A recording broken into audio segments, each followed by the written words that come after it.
It's really a pleasure to introduce our next speaker. And Michael Shuman is really a gifted person. I'm really thrilled that he's here. How did he get here? Well, there's two things happen. I read a book by him about 10 years ago, which I thought was fascinating. I try to read as many good economic development books as I can. But more importantly, Elena at HANI, a year and a half ago, after one of our summits 2 years ago, she said, I have somebody that I think would be a great speaker for this event.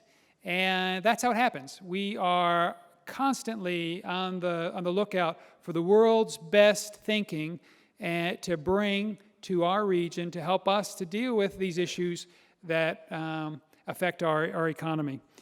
Michael Shuman is an economist. He's an attorney, author, and entrepreneur. He's also a professor at the Simon Fraser University in Vancouver, a fellow at Cutting Edge Capital and Post-Carbon Institute, and a founding board member of the Business Alliance for Local Living Economies. He has written several books. The latest one, The Local Economy Solution, How Innovative Self-Financing Pollinator Enterprises Can Grow Jobs and Prosperity, which is what we'll be speaking quite a bit about today. But the book I read 10 years ago, which won a national award, which made it easier to find, I think, was The Small Mart Revolution, How Local Businesses Are Beating the Global Competition. So it's really our pleasure to invite Michael Shuman to speak to us.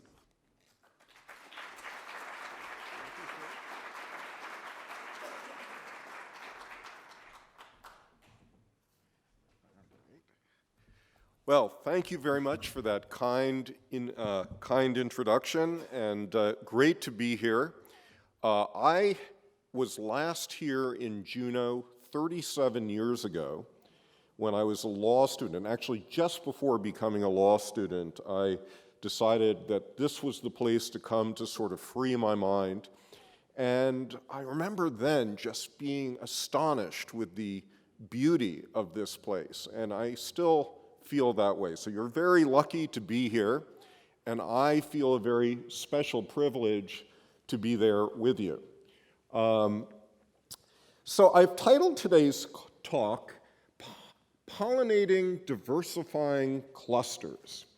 And what it really is all about is my view about cluster activity, which you've just heard about, which is that clusters work best when they are filled with and support and nurture locally owned businesses, when they diversify your economy, and when they're built around self-financing enterprises that I call pollinators that can make your economic development far more leveraged. A little activity goes a long way when you are self-financed.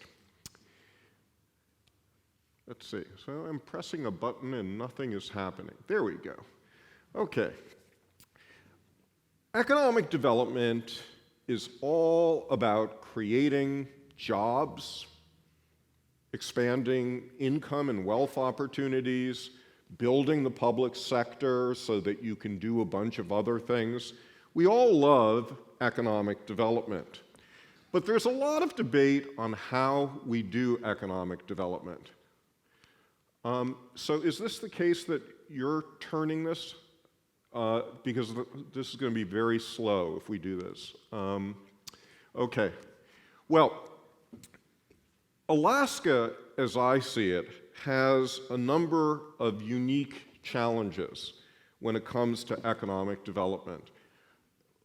You are not a very diversified economy, and you have a small number of resource-driven industries that leave you vulnerable to changes in those industries, oil just being one of them. You have a small number of extractors that lead many of these industries that are often not locally owned. So much of what goes on in these sectors is not really in your control. And I think that collaboration, we've talked a lot in the last hour about collaboration, But collaboration is difficult in a culture where entrepreneurs view themselves as the term that was used earlier, when you view yourself as a lone ranger, when you view yourself as a cowboy, you are doing it yourself. What's the value of working together? And I think there's one other particular issue, too, that's a big challenge, and that is you have a monumental budgetary crisis that Governor Walker, I think, well laid out for you today. Today, economic development is largely about the terms attract and retain. And if you have a conversation with an economic developer, you often get this retort, our mission is to attract and retain business. What is odd about this formulation of attract and retain is that it has nothing to do with local business. You cannot attract a local business. That is an oxymoron. And if the only way you retain a local business is by paying it some kind of bribe, how local really is it? So what this reveals is that much of economic development today is focused on the wrong thing. Now, one of my favorite writers about this entire enterprise is the woman whose picture is up there, Anne Markuson. She's a professor of political economy at the University of Minnesota.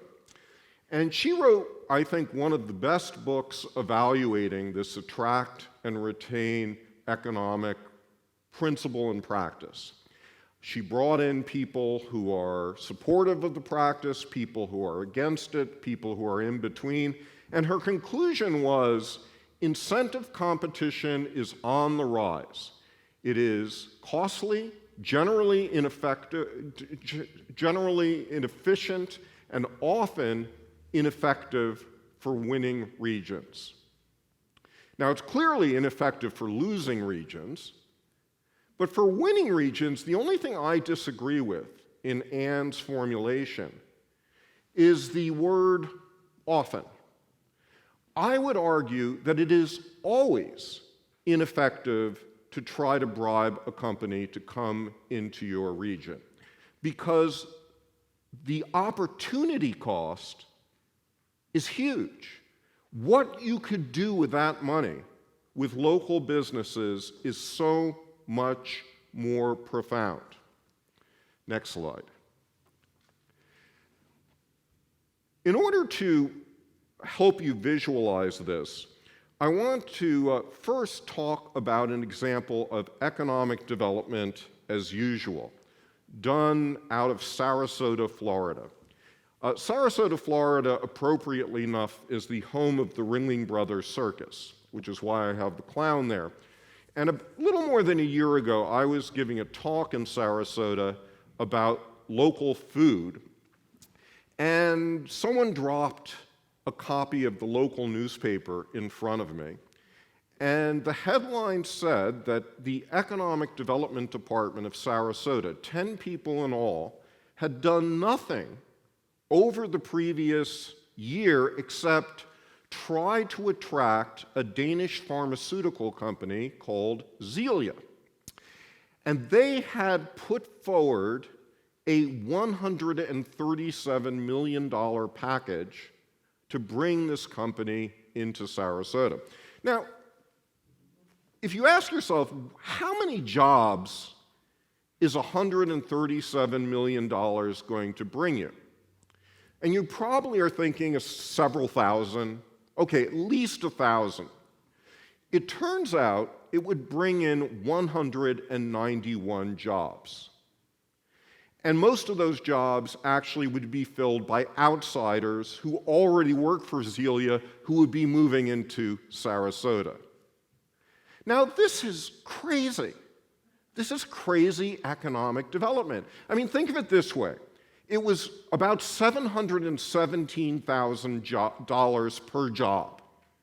You could take that same money and put it into a low-risk bond fund and pay a family of four a living wage in perpetuity and never have to deal with the corporation. Or think of it this way, $137 million. If you really love the Danes, I mean, I love the Danes, I love Legos, I love Tivoli Gardens. If you love the Danes as much as I do, how about inviting 137,000 Danish people to come to Sarasota? And we'll give them each a $1,000 gift card that they must spend in local business. I can guarantee you that I could prove to you that the economic multiplier impact of my proposal would be much greater than what was on the table for this Zelia attraction. Next slide. There is, however, another alternative. And that alternative is embodied in the guy sitting to the right, and his name is Lou Stein. Lou Stein is, in my mind, the ideal kind of economic developer. He works in Appalachia, in West Virginia, and in a typical year in recent years, he has been creating 300 to 500 jobs per year, not for $717,000 per job, but for $500 per job. What is the magic that Lou Stein does in order to get jobs for $500 each? Well, one thing he does is he rolls up his sleeves, he gathers together entrepreneurs, and he connects them with finance and technical assistance so these businesses actually get started. The other thing that he does, which is something that is almost never done in mainstream economic development, is he knocks on the door of existing businesses and says, "Excuse me, but how can I help? What is it that you exactly need in order to expand?" Now, in my view, we should be doing a lot more economic development the way Lou Stein does it. Next slide. In my view, there are 4 rules that we must embrace in order to do economic development intelligently. And briefly, we should be maximizing the percentage of jobs in locally owned business. Ownership matters. Number 2, we should be maximizing local self-reliance. And local self-reliance is not about disengaging from the global economy. It's about engaging with a diversified range of industries. Rule number 3, we should not be focused on any old local companies willy-nilly, but especially those that have high labor, environmental, that is, triple bottom line standards. And finally, we should be creating an entrepreneurial ecosystem. Next slide. Let me talk about each of these rules briefly. This slide here comes from a study that was done in Vancouver. Actually, it was all about British Columbia, by a group called Civic Economics. And it's comparing the impact of $1 spent by a British Columbian resident in restaurants and retailers that are either locally owned and independent, or restaurants and retailers that are part of a chain. And it turns out that $1 spent at an independent restaurant and retailer typically is cycling about 48 cents into the British Columbian economy. Whereas the $1 that went to the chain restaurant or retailer cycles about 17 cents. So in economic development terms, every time a British Columbian resident mindfully chooses to spend $1 at the local restaurant or retailer, the province gets 2.5 times the job impacts, 2.5 times the income and wealth effects, 2.5 times the tax collections, 2.5 times the charitable contributions, we are not talking about small degrees of difference.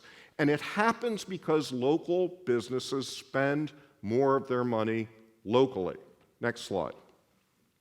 There have been about 24 of these studies that have been done internationally over the last 10 years. They all basically point to the fact that when you compare what happens with a locally owned business versus a non-locally owned business, the community gets 2 to 4 times the economic development impacts. And there is not a single study that has shown otherwise. Next slide. Don't take my word for it. The Harvard Business Review in the summer of 2010 had this chart, and it was from a study done by some Harvard economists that says more small firms means more jobs. And it's a regression analysis of regions around the United States, and it shows that the highest per capita job growth rate is in those regions with the highest density of small businesses. Next slide. But it's not just per capita job growth rate, it is also per capita income growth rate. This study was done by the Federal Reserve in 2013 in Atlanta, and it's another regression analysis across the United States looking at all counties, and it found that those counties that grew the most in terms of income had the highest density of locally owned businesses. Next slide. There's lots of other reasons why we ought to be favoring locally owned businesses. Tourism. What attracts tourists at the end of the day are unique features, unique restaurants, unique landmarks, unique places to stay. We know that the startup of locally owned businesses is what entrepreneurship is all about. And of course, entrepreneurship is your insurance policy on the next generation of your economy. There's a public health literature that now shows that communities with a high density of locally owned food businesses are creating higher quality food that is reducing the incidence of diabetes and obesity, particularly among children. And there is a political science literature that shows that communities with the high density of locally owned businesses has higher rates of voter participation and higher rates of volunteership. Next slide. Maybe I should mention one other advantage of locally owned businesses, one that I know is on your minds here in Juneau. And that is, now that we have about 200 plus Walmarts that suddenly closed, we are reminded that when we put our fate into the hands of a business that is not connected well to our community, stuff happens. Stuff happens that is totally out of your control. And as you think about now, how are you going to fill this gap with Walmart gone, I strongly encourage you to think in terms of locally owned alternatives, like the many towns in the United States that have created diversified mercantiles. Next slide. The second rule is to promote local self-reliance. Now, there are lots of people who make fun of those of us who promote local self-reliance. They say you're trying to disengage from the world. And actually, nothing could be further from the truth. Self-reliance is all about approaching the world economy from a position of strength. Think of it this way.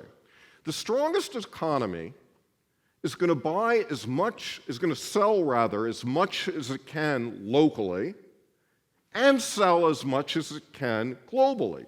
Local, global, that's the whole universe. And you want to maximize both. If you take one of those things away, you lose something.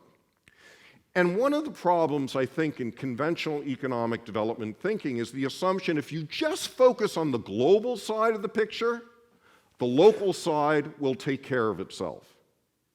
In point of fact, what we know is the logic works in exactly the opposite way.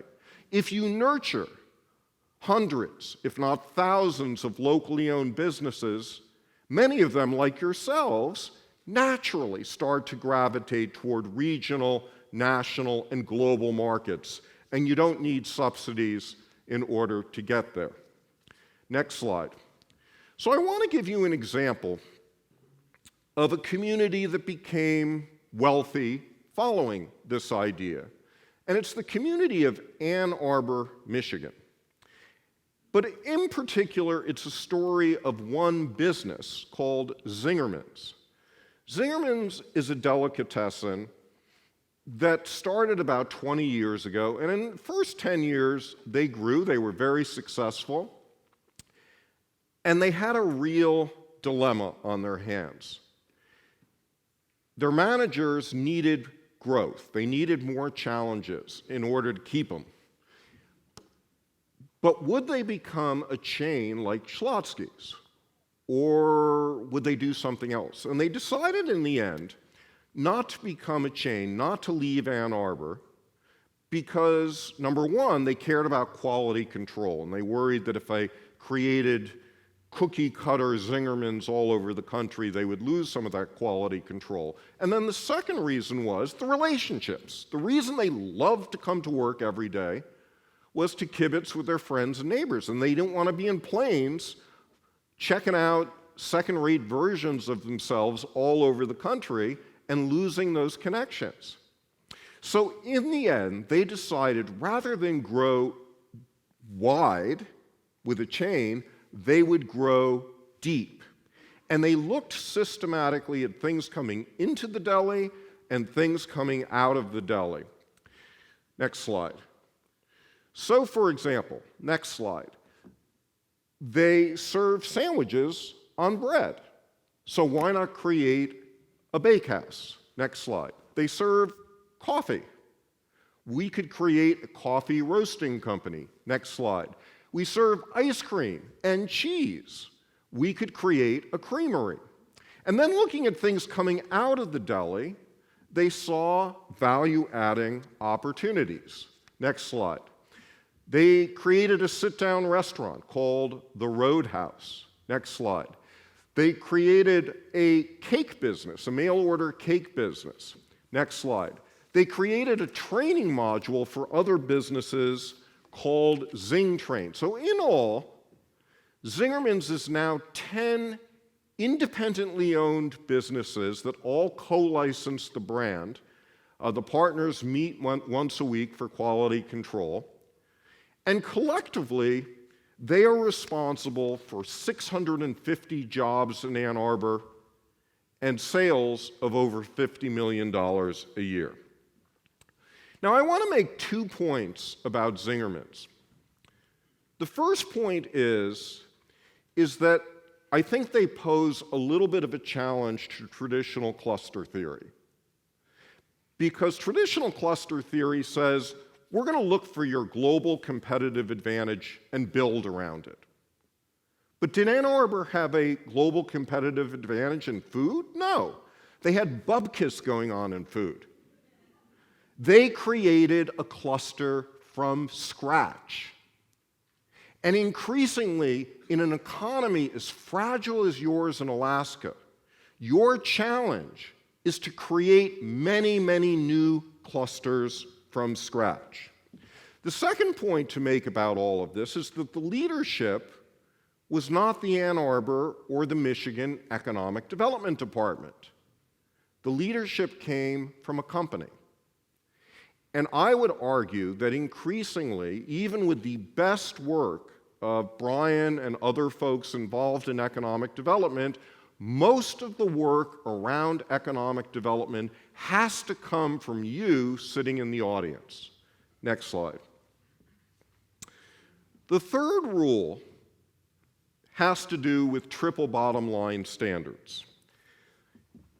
Now, I understand that, as one moves through the 50 United States, in fact, as one moves from, say, Juneau to Fairbanks or Anchorage, one of the political dividing lines among us is what we think of labor and environmental standards.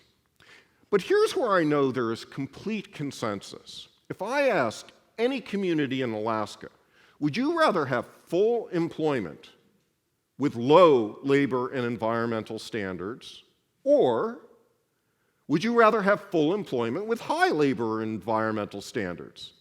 You'd always get the same answer. We want it all.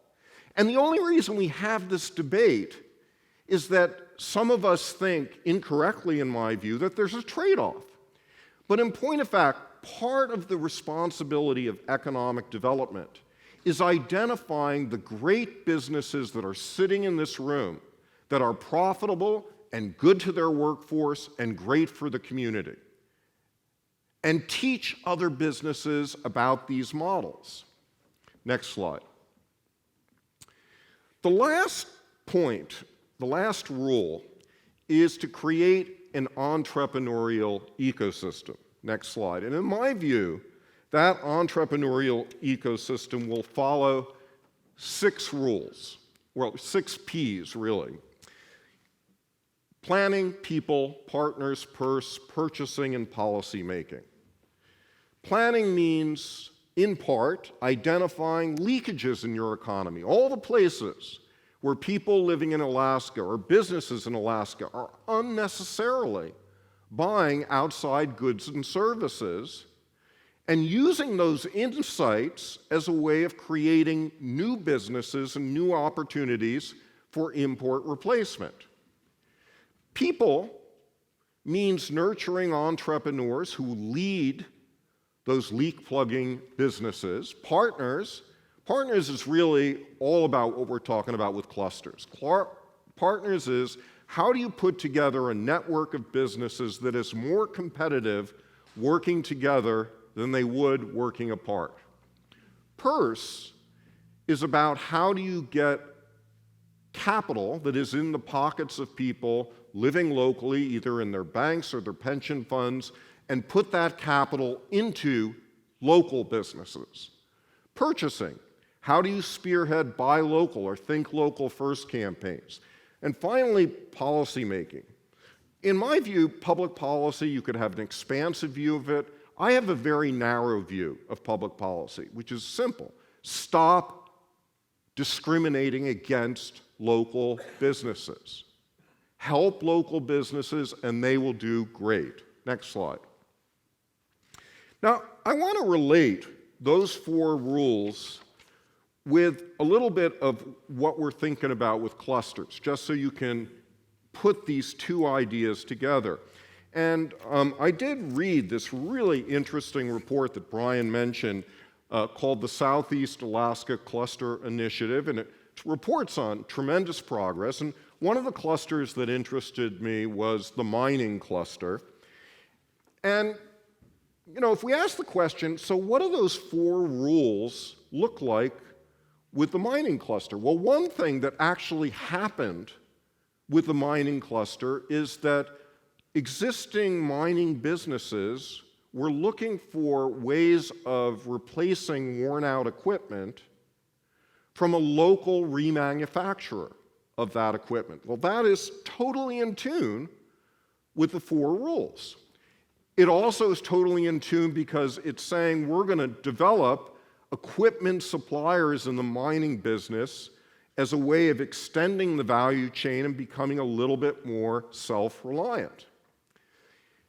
Now, if the mining industry went a step further and said, you know, let's embrace conscientiously really great environmental standards in our mining, one payoff of that would be is that it would be easier for those mining companies to get land use permission to open up new mines, which I know some of them are struggling to do right now. And finally, one of the things that's mentioned in this cluster initiative is that the mining companies ought to work hand in hand with universities to train a new generation of environmental engineers to work with them. And that's great because some of that training then is done not by state money and economic development, but rather it is integrated within the existing university system. Now, let me take this one step further. can local businesses really compete? Next slide. A lot of people say, okay, Shuman, we accept all things being equal if we have a local Apple and a non-local Apple. Yeah, that local Apple will bring us more jobs and good for political participation and good for tourism, but these apples are never the same. The local Apple is always more expensive. Bigger is better. Bigger box is cheaper. Bigger businesses achieve higher economies of scale. Now, I just want to show you a couple of slides that really call those arguments into question. If it were really true that local businesses in the great era of globalization were becoming less competitive, we would see jobs moving from the non-competitive small business sector into the more competitive large business sector. But in point of fact, this is the recent record, 2010 to 2014, and you can see 4 stripes there. The black stripe is self-employed parts of the economy. The green stripe is enterprises with under 100 employees. The blue stripe is enterprises with under 500 employees. Technically, under the Small Business Administration definition, they are small businesses. And the red stripe is businesses with more than 500 employees. So a couple of things that this shows us. First of all, there's been almost no change whatsoever. And if you extend these bars back 20 years, they are still roughly the same. So despite all the hype about globalization, very little has changed in the scaling of businesses. And what I'd also point out to you is those top 3 stripes, black, green, and blue, they are 99.9% locally owned. The only non-local businesses occur in the red stripe. So there's no real evidence that those red businesses have gotten more competitive. All of this, by the way, has occurred in an environment where government subsidies at the national and at the state and local level have been tilted like a double diamond ski slope against local businesses.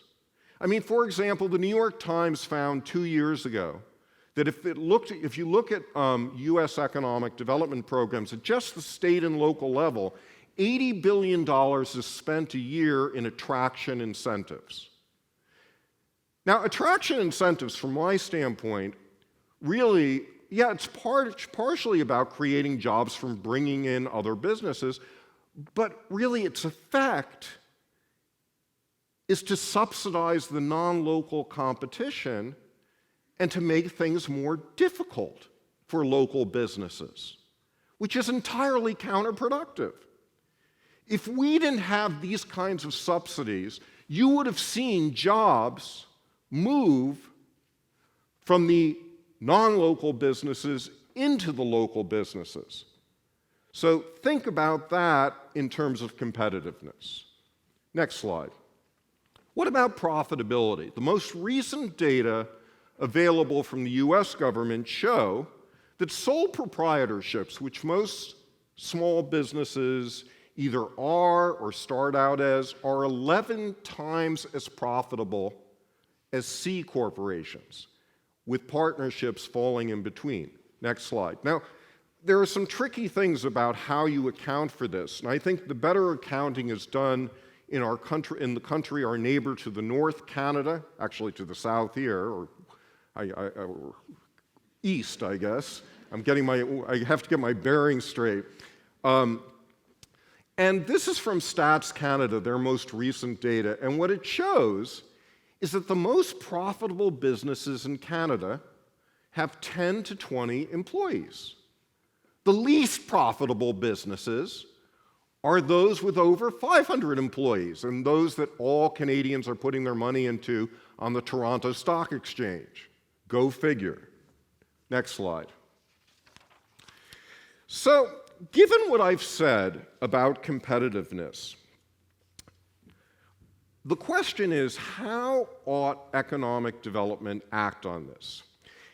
Now, I've been on the bully pulpit talking about this stuff for 20 years, and one of the great things that has happened is there are many local business alliances all over the world that are now pushing for these ideas and supplementing the work of existing economic development establishments. But one of the things that frustrates me is that the first instinct of local economic developers is often to go get a grant. Gee, let's do a buy local program. How do we do that? We'll go to a foundation to underwrite it, or we'll go to a government agency and get a grant for it. I am sure there are a lot of very ambitious grant seekers in this audience. By show of hands here, how many people here go after grants for your economic development work? And how many people enjoy it? One or two? Okay. So, now this is a little weird, right? I mean, we're all about entrepreneurship. And yet, rather than doing economic development in an entrepreneurial way, we're doing it in a begging for money way. And to me, there's some kind of contradiction, some kind of mixed message in that leads us to at least try to make economic development more entrepreneurial and self-financing. Next slide. Which brings me to the bee. In nature, bees are pollinators that take the best stuff of different plants and mix it all together and thereby create a healthy ecosystem that nurtures all kinds of plants and animals. And another feature of bees and pollinators is no one pays them a paycheck. They do it on their own.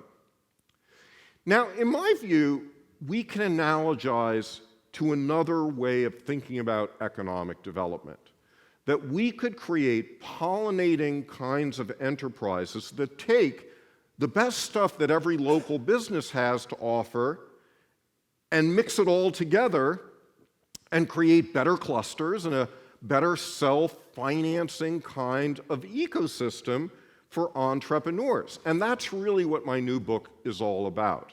It's 28 case studies of pollinator enterprises that are all about supporting local economic development in a self-financing way. Now, I don't have time to go through all 28, but I want to just give you a little flavor of all of this. Next slide. Because the pollinators exist in 5 of the 6 categories. It doesn't quite fit in public policy because I'm talking about private sector initiatives, but I will have more to say about public policy in a moment. Next slide. So let's start with planning. This guy, Eric Koster, runs something called the Main Street Genome Project. It is supported by Steve Case, has about 20 employees, and they're all about getting local businesses the right data so they can compete more effectively. Right now, for example, they look at the invoices of 300 restaurants in Washington, D.C. They figure out what they're being charged by different suppliers out there, and when they see discrepancies, they go to those suppliers and say, why are you charging business A $20 a pound and business B $100 a pound? That's not fair, we got to fix this. So they typically are saving the businesses that they're working with 10 to 15%, and then they split the savings with the businesses. And they are going to start doing this in healthcare charges and a bunch of other industries. It's a great business model. Next slide. This guy works on a different form of planning, really more about placemaking as a form of planning. His name is Gilbert Rochecouste. I'm going to work with him in 2 weeks in Melbourne, Australia. Gilbert used to be the general manager of the largest shopping mall in the Southern Hemisphere. He was highly successful, really well compensated, but he started to notice that the impact of the shopping mall on downtown Melbourne was catastrophic. that Melbourne had become this sort of donut-shaped city with people living on the edges, and the downtown just became a source of ongoing pathology once the businesses were closed at night. So he started something called the Village Well, and he worked with the government of Melbourne to revive a moribund public market and to transform the alleyways into walkable shopping areas. And these have become magnets for hundreds of thousands of people to move back into Melbourne.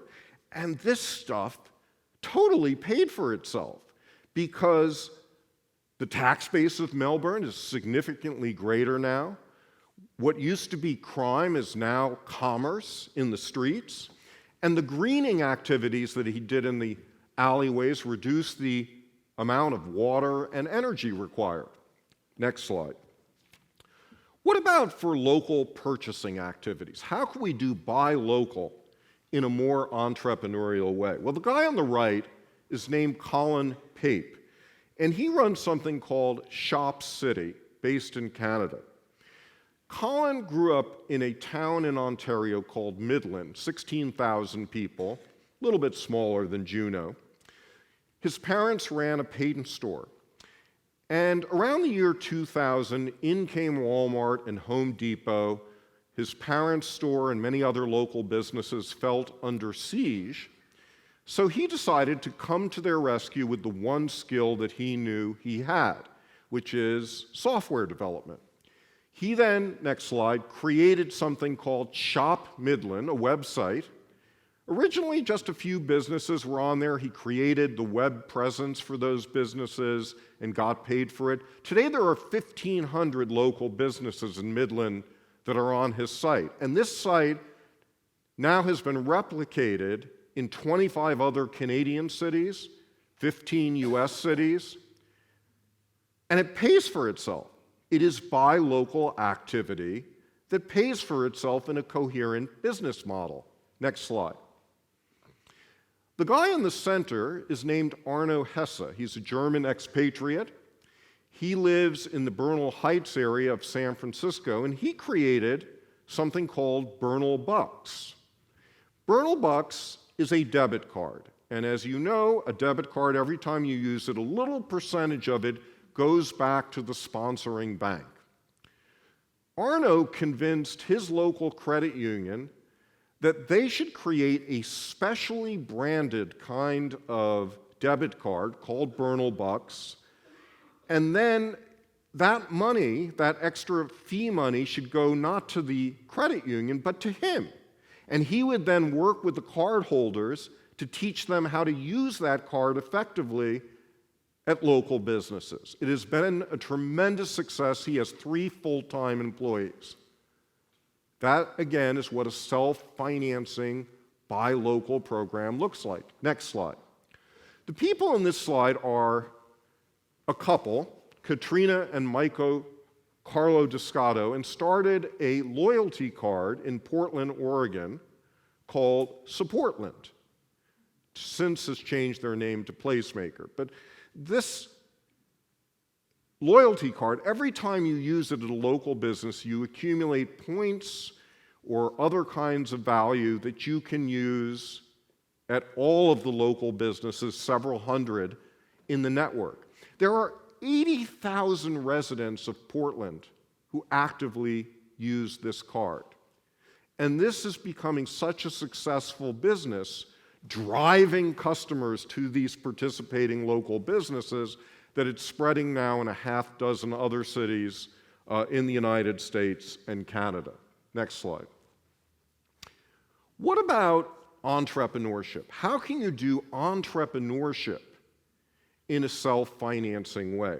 Well, the woman there, Nicole Chaland, is my boss at Simon Fraser University. She took over a money-losing program, an adult education program for people interested in creating social enterprises or doing local economic development. And she told the university, she said, look, I want you to cut your overhead, and I'm going to run this thing like a business. Give me a little bit of leeway and we'll make it work. And she has. She now has cohorts, 10, 20 people per cohort. Again, that's how I met Alana and some of the other folks in the room today. It is a great program, but it shows that an entrepreneurship program can be made to be self-financing. Next slide. What about for youth entrepreneurship? Well, this picture here comes from a high schooler in Paraguay. About 10 years ago, a foundation there called Fundación Paraguaya took over a high school that was run by a Catholic church that was losing money, and they were about to shut it down. And they decided to reinvent the high school around local food enterprises. So it is a local food learning experience. There are 16 enterprises that every student must go through. They have to learn how to operate a dairy and a restaurant and a hotel and a farmer's market and a food processor. But they're creating food entrepreneurs, and they're doing so in a self-financing way because these aren't phony enterprises. These are real enterprises that more than pay the bills of the school. How brilliant. This has been so successful, it has moved to several other places in Paraguay. It's being adopted in Tunisia. There's a foundation in the United Kingdom called Teach a Man to Fish that is trying to spread this model to other countries. Next slide. Many of you have heard of impact hubs. There are 65 impact hubs that try to support entrepreneurs by giving them space, by giving them rooms, by giving them collaborators, cohorts. These are usually self-financing kinds of enterprises, spreading everywhere. Next slide. Incubators. There are 1,000 incubators in North America, and nearly all of them depend on government grants or outside financial support. An exception is this guy, Michael Looney-Liebs, who runs something called Fledge in Seattle. And Fledge is all about incubating, accelerating small, socially responsible enterprises. And he has a really interesting financing model. Unlike a venture capitalist who takes working majority control of the company and then wrecks it, he takes a couple of percentage points of ownership, of equity, and then gives the company the opportunity to buy back that equity over the next 5 years from a royalty payment on total sales. It's a brilliant model.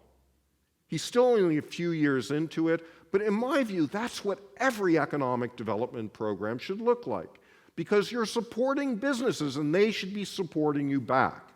Next slide. What about partnerships? Now, as I mentioned before, in my view, partnerships are really all about what our cluster discourse is getting at. How do small or other businesses working together become more competitive as a team than they would be working by themselves?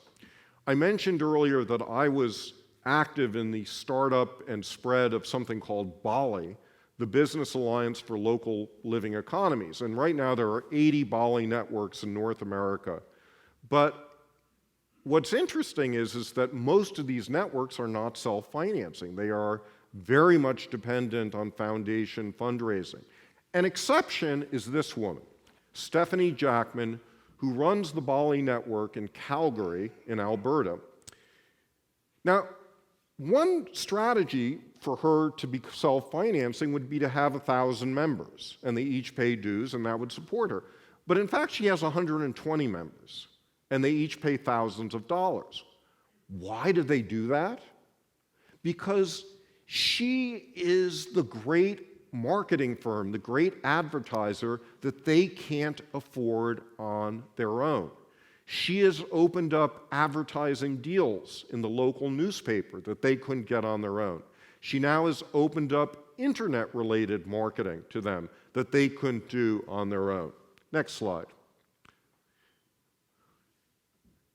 This is a scene from Tucson Originals. Tucson Originals is a group of about 45 local food businesses in Tucson, Arizona. Their collective procurement budget is $80 million, and what they do is they jointly buy food, kitchen equipment, dishes, and by buying as a group, they get discounts, and that translates into a better bottom line. Next slide.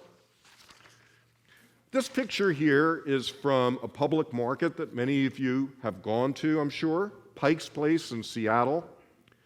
Public markets really are shopping malls for locally owned businesses, mostly food businesses. And if done well, like Pike's Place, they become the tourist attraction that people never want to miss. So you go to Pike's Place and the first thing you see is a bunch of, fishmongers tossing around a big catch of the day like a volleyball. Public markets are places not just to buy stuff, but to be entertained. Not just shoppers are welcome, but everyone's welcome. And I think every community of any size needs a public market that is anchored by its local businesses to sort of drive a place, a great, fun place for people to come to. Next slide. Purse, local investment. My last book before this one was called Local Dollars, Local Cents. So I've been doing a lot of thinking about local investment, and I just want to give you a couple of models that have really impressed me out there. Van City in Vancouver, British Columbia, is the second largest credit union in Canada. It has 500,000 members, 38,000 business members.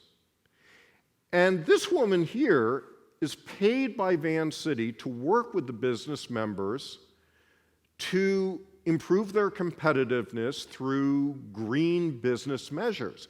And in my view, she is one of the most effective economic developers in Vancouver, except she's not on the payroll of the city, she's on the payroll of the bank. So, for example, when she finds two businesses that both want to do metal recycling and neither of them can afford the machine, she works so that they site themselves together in one place and gets a loan to help them start that site so that they, as a group, can afford it. Next slide.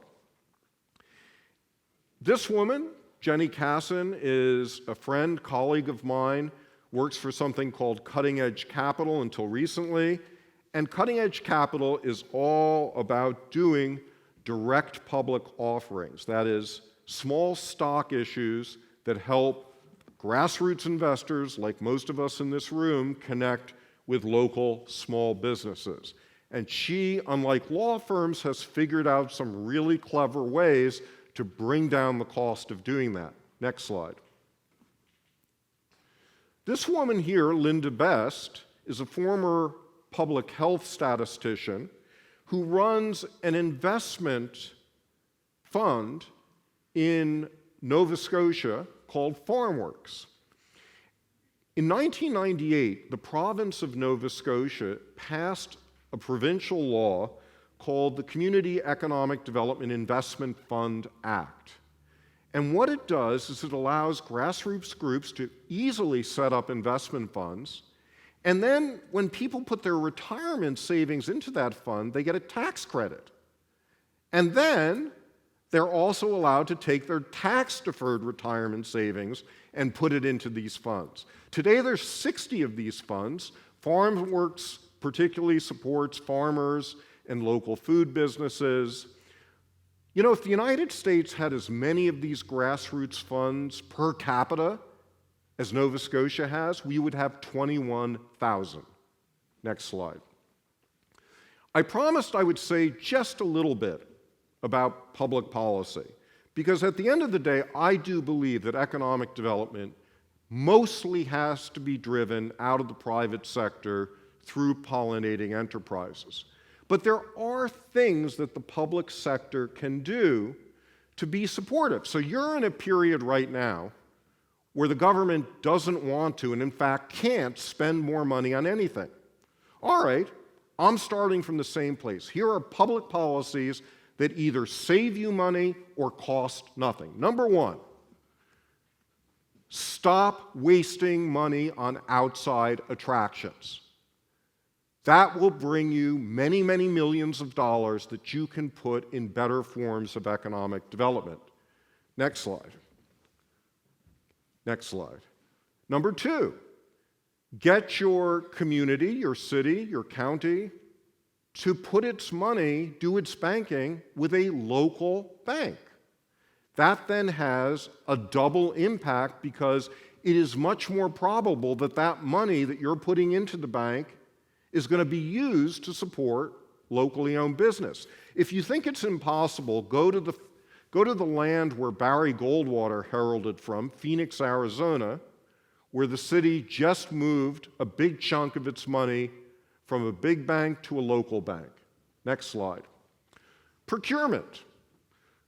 Government procurement, I would argue, is extremely inefficient now because it is not taking into account the tax payments that are made by local businesses and the tax payments that are not made by non-local businesses.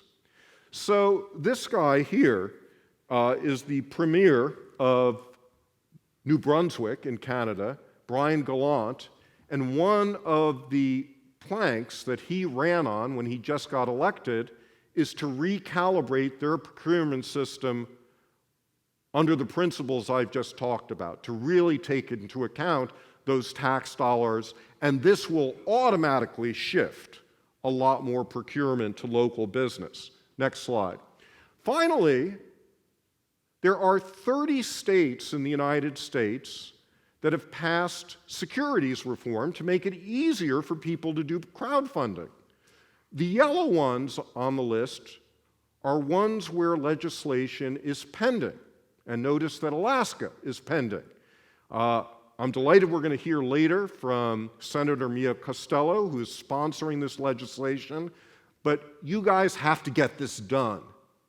And this will open up capital availability for local small businesses. Next slide.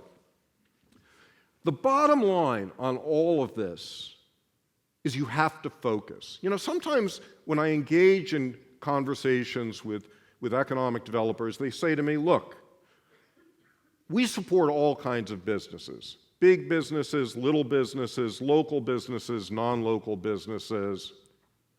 To which I say, I'm sorry, but you, like the government, do not have unlimited resources.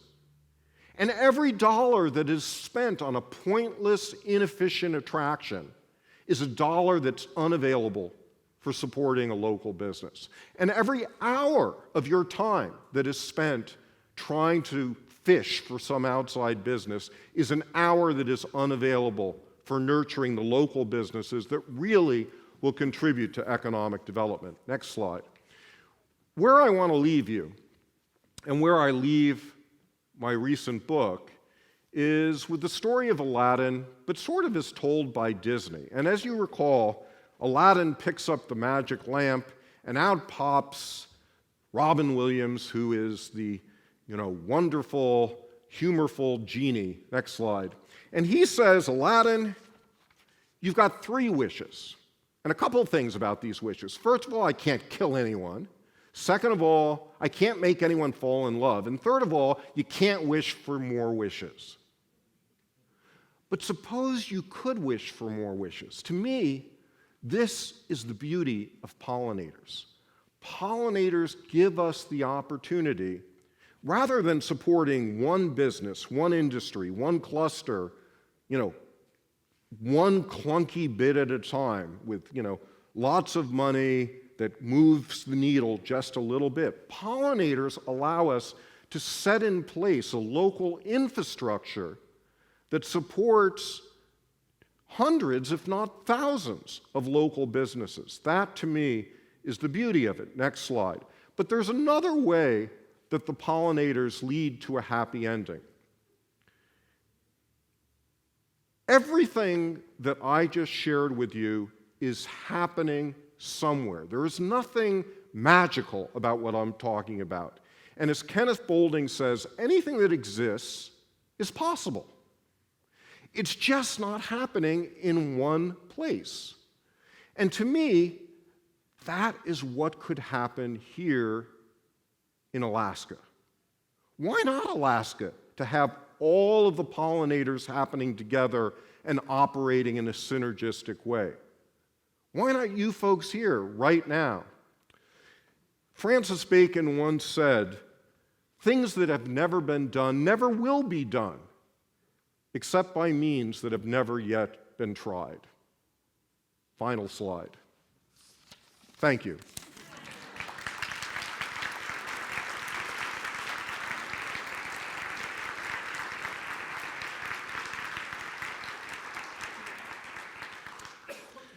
So we have time for a couple of questions, and I should remind you that we're all going to have sessions. The keynote speakers are going to have sessions tomorrow. So if we don't get to it in the next 10 minutes, please come to my session tomorrow.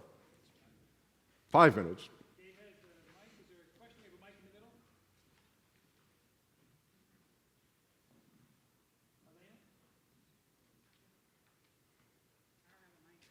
Elena has some questions for us.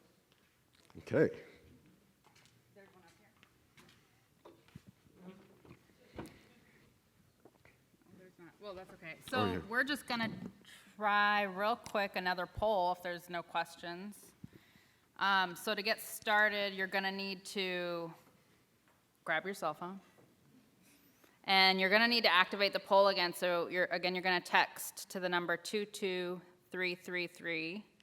And you're going to, in the message, put JEDC Innovate, one word, and that'll open the poll. So once you've sent that message, you should get a reply back that it's opened. And these questions, well, this question has to do with the presentation that we just heard.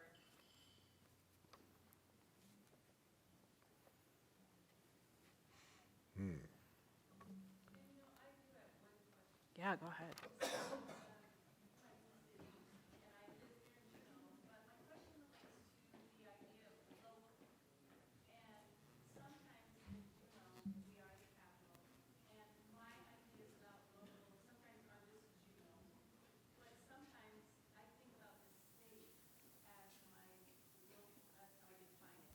And so I'm just curious what you think about that. We're a small state with so few people. Sometimes it feels local to me in Fairbanks, in Anchorage, all over the place. Yeah, so local is a subjective term. There is no objective definition of local. And I would argue that for some activities, like, say, securities law, local investment, because the law is defined state by state for intrastate investing, you wouldn't want to think about local investing at anything less than a state-by-state level. When it comes to local purchasing, it's possible you might want to think about that a little bit more locally, because the multiplier impact will be much more pronounced in Juneau than it would be in Anchorage or Fairbanks for every purchase that happens here. So I guess the uncomfortable answer is it depends. Thank you. All right, real quick.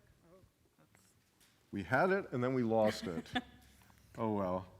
There we go. all right, so real quick, the question that you're going to answer is, which is the P category in which pollinators are most needed in your community? So you're going to give a letter answer.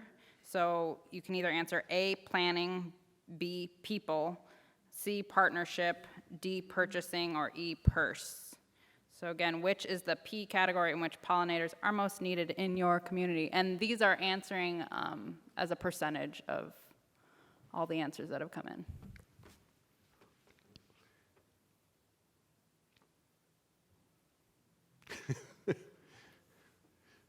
People are cheating. All right.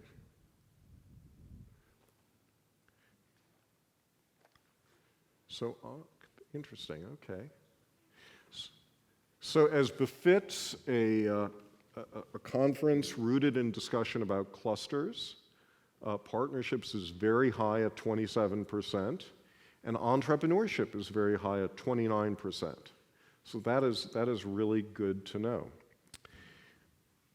One more question before we call it quits. Yeah, back there.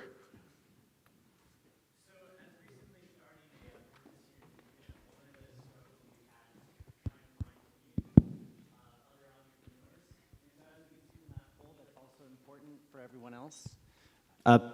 Could everyone hear me, or should I start over? Okay. Recently starting a business here in Juneau, it was a struggle finding community of other entrepreneurs who I could relate to and talk about my triumphs and troubles. And as we can see, other people feel the same way based on this poll. And so the question is, how do you think what's the most effective way to create community and part of that ecosystem that you're talking about within the local community? Create community or create entrepreneurship? I would say community for entrepreneurship and Community part for of that entrepreneurship. part of that ecosystem. Yeah. Right. Well, my own view is that it's important to start young. So thinking about what the curricula in primary and high schools look like and how you get people to start thinking that way. And I would create a very specific indicator of success. Actually, two indicators. So number one, what is the probability that a person with a great business idea graduating from high school sticks around and does the business? And number two, what is the probability of young people having fun here legally? Because if you think of economic development as we want young people to create fun activities for other young people, what are we willing to tolerate and permit and encourage?